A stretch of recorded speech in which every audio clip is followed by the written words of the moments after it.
Berhubung penyaluran bantuan kebajikan bulanan, Kementerian Pembangunan Wanita, Keluarga dan Masyarakat KPWKM melalui Jabatan Kebajikan Masyarakat menyalurkan bantuan keuangan bagi meringankan beban kumpulan sasar yang layak dan memerlukan.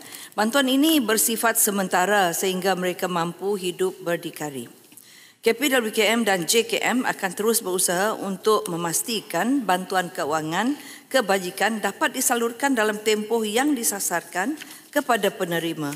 Bagi bantuan keuangan kebajikan bulanan seperti bantuan kanak-kanak, bantuan warga emas dan sebagainya, JKM menyasarkan untuk penyalurannya selesai dibuat tidak lewat daripada 10 hari bulan setiap bulan.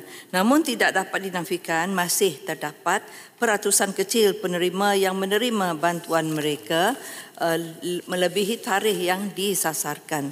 Hal ini adalah kerana perihal semasa sistem yang sedang digunakan kini memerlukan penambahbaikan yang menyeluruh selepas sekian lama beroperasi dan telah melalui pelbagai penambahbaikan dari semasa ke semasa sehingga kini berada di tahap maksima.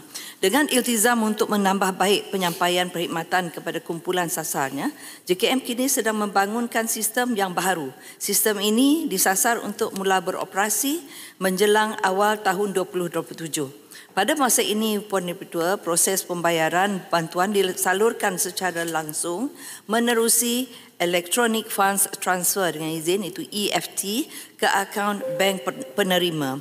Penerima boleh memilih untuk menggunakan mana-mana bank pilihan mereka bagi memudahkan mereka mendapat akses kepada bank yang paling hampir dengan tempat tinggal mereka. Seterusnya bagi bahagian kedua pula berhubung program membantu golongan yang layak termasuklah miskin bandar. Selain daripada bantuan keuangan kebajikan menerusi JKM, kerajaan juga telah menyediakan pelbagai bantuan keuangan langsung untuk membantu mereka yang layak. Termasuklah miskin bandar menerusi kementerian atau agensi yang lain. Contohnya adalah sumbangan asas rahmah iaitu SARA, Program Pembasmian Kemiskinan Bandar PPKB. Pada masa yang sama, bantuan kerajaan kepada golongan ini juga tidak sekadar tertumpu kepada bantuan keuangan semata-mata.